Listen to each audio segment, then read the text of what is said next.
Greetings, brothers and sisters. This episode of Positive Lifestyle Management deals with a very sensitive subject, and it's very important for all of us to really truly tune in to know about the significance of the subject. But let it be understood from the outset that Positive Lifestyle Management or any of its staff members advocate, support, or any type of crime or any type of violence, nor are we trying to cause any disruption in the system.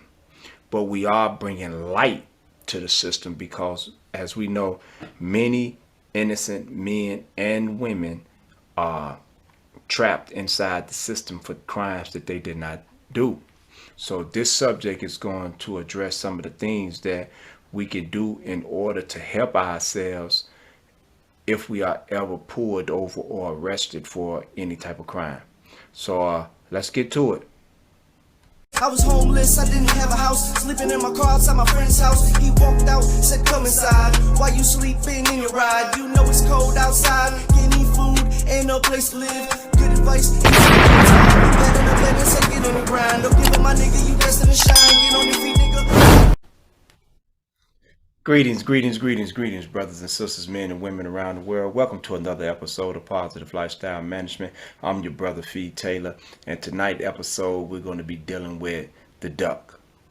Before we begin with the duck, I would like to make an announcement for April the 30th.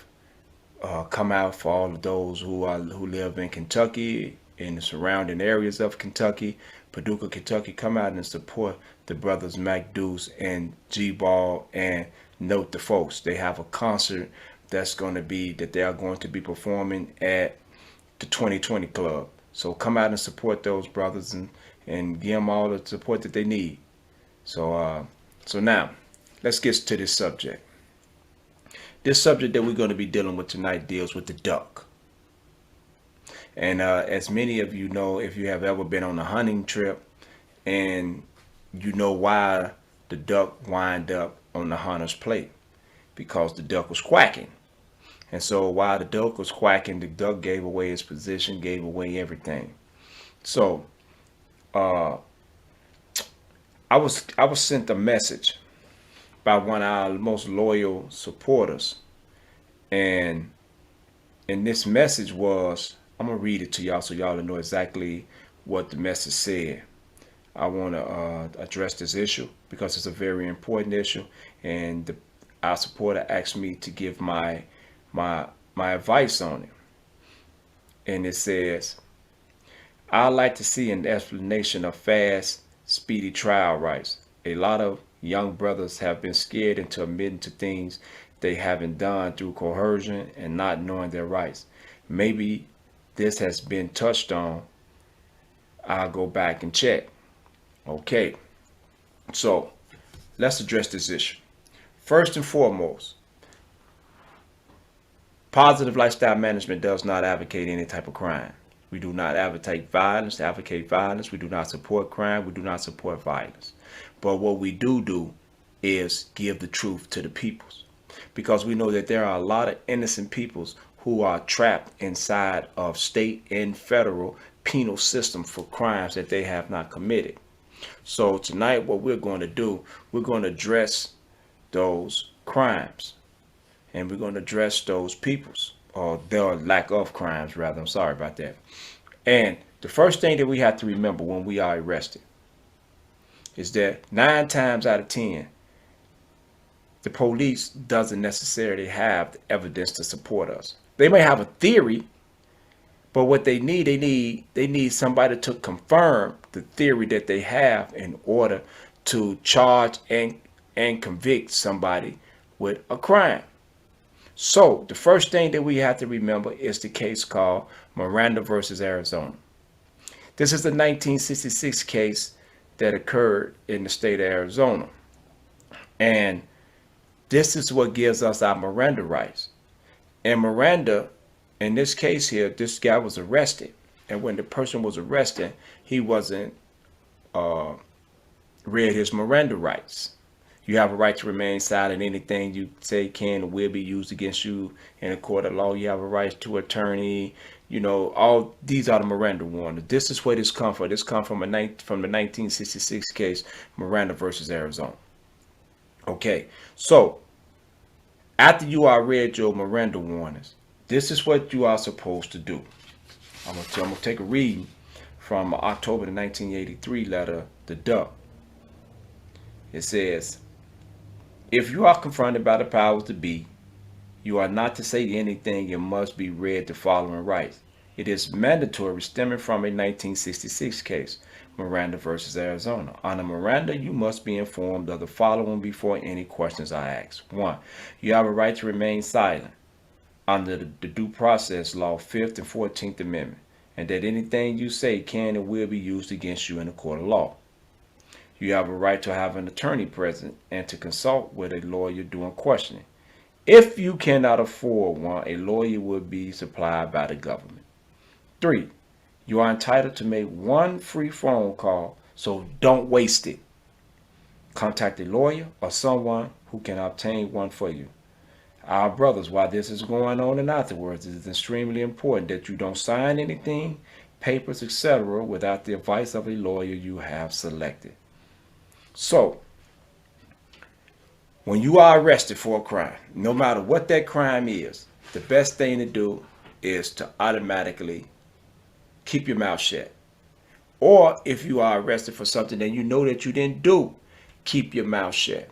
Because what law enforcement does is this here. They will ask you the same question in 20 to 25 different ways in order to see if you're going to change your statements. And the more you change your statements, trying to be truthful, the more you change your statement, the more that they're going to lock you in to a confession that you know that you didn't do something about something that you didn't do. And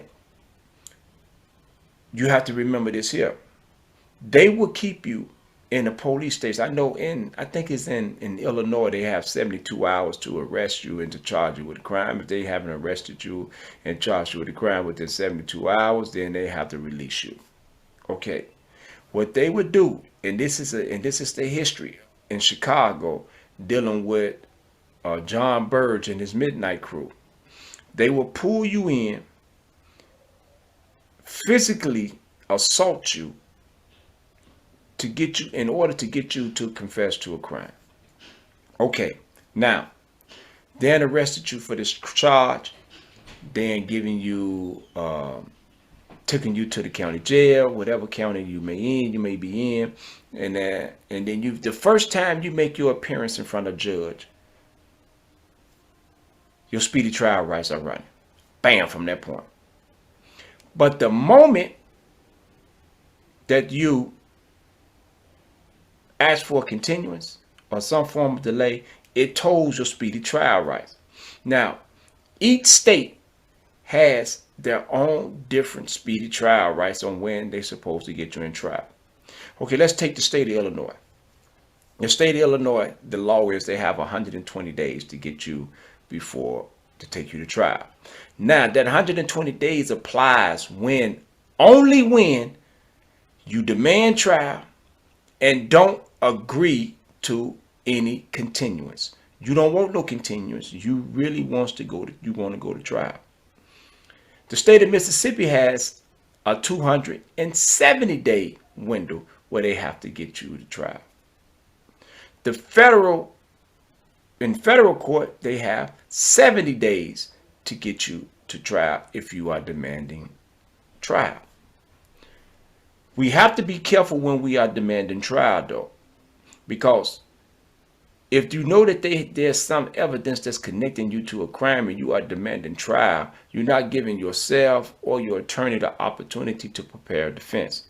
But you know, if you haven't done anything, there's nothing linking you to this charge. There's no confession. There's no witnesses. There's nothing. The only thing they have is then arrested you and then charged you with this. Then you demand your trial.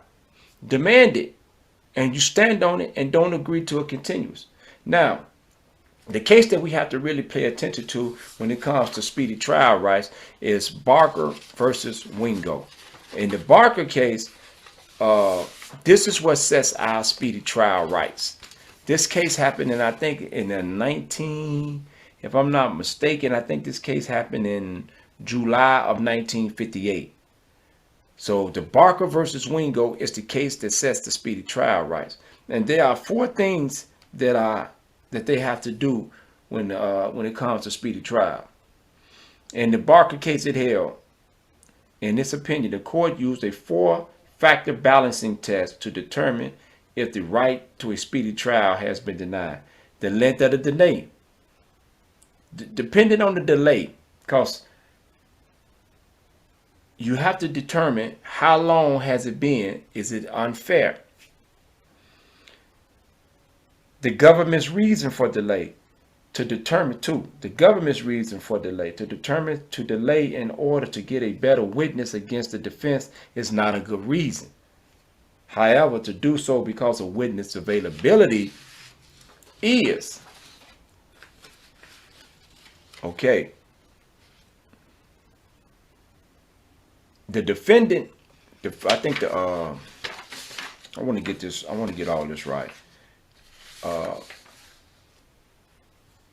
The defendant's responsibility to assert his rights. Prejudice to the defendant. So you have to assert your speedy trial rights. Assert your rights if you know that you haven't done anything and that you are innocent. Because the longer you sit there and the longer that you're waiting, what it does, it breaks a person down mentally. It mentally breaks people down if they're not strong enough to deal with sitting inside of jail and going through all this, through the hoops and the ringers of being in the penal justice system. I have seen where in Illinois and in the feds, whereas the prosecutors and police have made people confess to crimes that they know that they didn't commit. They'll sit there and they'll interrogate people for hours on hours on hours on hours without feeding them and asking them questions, and you constantly asking the person the same question. Then they get to playing the good cop, bad cop with people. So we have to be very diligent. We have to be very mindful of what's going on. So the first thing to do is this here. Keep your mouth shut.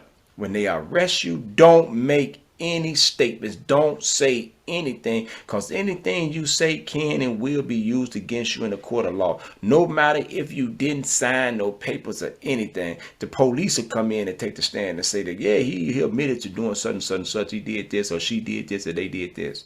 You know, so keep your mouth shut. Don't make any statements. And then once you get past that stage, and if they do arrest you, they get past that stage, then you have the right to assert your speedy trial rights, depending on the state that you're in. The Sixth Amendment guarantees you the right to speedy trial, but it doesn't say how long it has to be. As I said, each state has their own length of speedy trial. Like the state of Iowa has a 90-day period. Illinois has 120. The state of Mississippi have 270 days. The state of Georgia is a tricky state because it's based on whatever county that you in. That's what's tricky about Georgia. So you have to really get in there and do your due diligence and find out what's going on. But the first thing you do, before you even make it to any type of county jail, before you're able to get inside of a law library, the thing that you want to do first and foremost is keep your mouth shut. Don't implicate yourself and don't implicate others. Don't even lie and say that you know somebody or you did this or you done that, because if you even telling a lie, you can't come back later on down the line and say, man, they forced me to say this here. If they do come back, it be sometime 10, 15, 20 years later, because we know men and women who have been locked up and convicted of murders that they didn't commit. People that went to death row and was hours away from being executed before the evidence came out that they didn't do cases. So we have to be mindful of things. So just keep your mouth shut and always maintain your innocence. Now, Positive lifestyle management. This is what we do. This is what we do. If you send in a question and something that you need to know, we're going to get out there. We're going to do the research and we're going to come back with the answer for you. So once again, thank you all for another episode of Positive Lifestyle Management. Thank you. Thank you. Thank you. Peace.